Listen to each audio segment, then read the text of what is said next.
सुशील मोदी को लग रहा है कि उनके प्रेशर पॉलिटिक्स के वजह से आरजेडी कोटे के 2 मंत्रियों ने इस्तीफा दे दिया।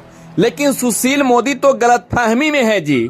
मोदी अब मांग कर रहे हैं कि जगदानंद सिंह भी इस्तीफा दे दे, लेकिन शायद सुशील मोदी को मालूम नहीं है कि जगदानंद सिंह का लालू यादव और उनके परिवार के साथ कैसा संबंध है।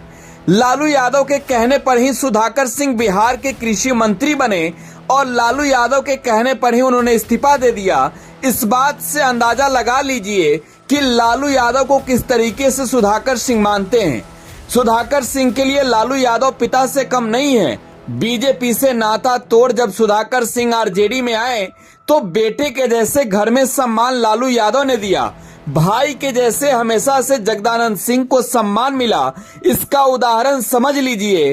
तेज प्रताप यादव चिल्लाते रह गए, लालू परिवार के लोग मनाते रह गए, लेकिन जगदानंद सिंह जहां थे वहीं रह गए। भरोसा इतना कि लालू यादव ने जगदानंद सिंह को फिर से प्रदेश अध्यक्ष बना दिया।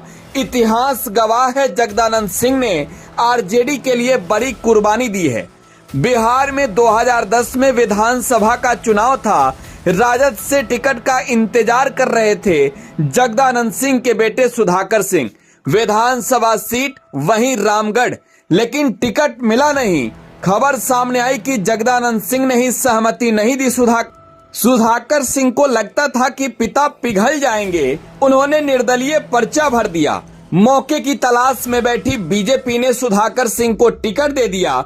पार्टी लालू के गढ़ को किसी तरीके से ध्वस्त करना चाहती थी। जगदानंद सिंह के लिए विकट स्थिति पैदा हो गई। जानकार बताते हैं कि लालू को जगदानंद सिंह पर ही भरोसा था। वह कहते रहे कि जगदा बाबू जो करेंगे पार्टी के हित में ही करेंगे। दूसरी ओर लड़ाई कठिन हो जा रही थी।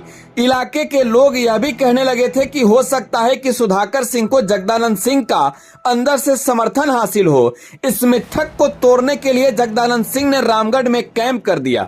उन्होंने आरजेडी प्रत्याशी का प्रचार और बीजेपी का खुलकर विरोध किया। सुधाकर सिंह जो जगदानंद सिंह के बेटे हैं, वो तब चुनाव हार गए।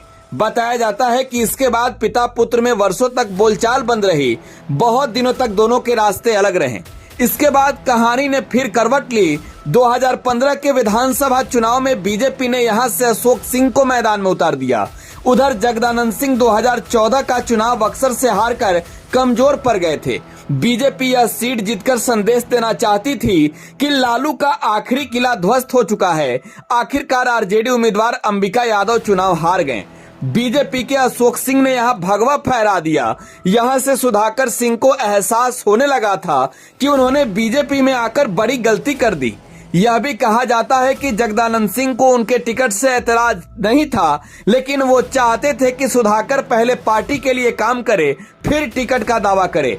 केवल जगदानंद सिंह के बेटे के वजह से उन्हें टिकट नहीं दिया जाए। बताया जाता है कि सुधाकर सिंह को न बीजेपी आत्मसात कर पाई, न वह बीजेपी को 2019 में एमएलसी चुनाव हुआ, जिसमें उनके भाई डॉक्टर पुनीत सिंह को आरजेडी ने उम्मीदवार बनाया। सुधाकर सिंह पर आरोप लगा कि उन्होंने बीजेपी उम्मीदवार की जगह अपने भाई के लिए प्रचार किया। बीजेपी ने उन्हें बाहर का रास्ता दिखा दिया। सुधाकर सिंह आरजेडी में जुड़ गए, मेहनत करने लगे, काम किए और 2020 में इनाम मिला, टिकट मिला, चुनाव लड़े और चुनाव जीत गए। इतना ही नहीं, लालू यादव के बड़े बेटे तेज प्रताप यादव ने भी जगदानंद सिंह के खिलाफ जंगे ऐलान कर दिया था, लेकिन लालू यादव ने पुत्र मुंह छोड़ राजद के सबसे वफादार सिपाही जगदानंद सिंह का कद और बढ़ाया। बहरहाल सुशील कुमार मोदी यह समझ गए होंगे कि जगदा बाबू पर उनकी चाल चलने वाली नहीं है। Bureau report, today Bihar.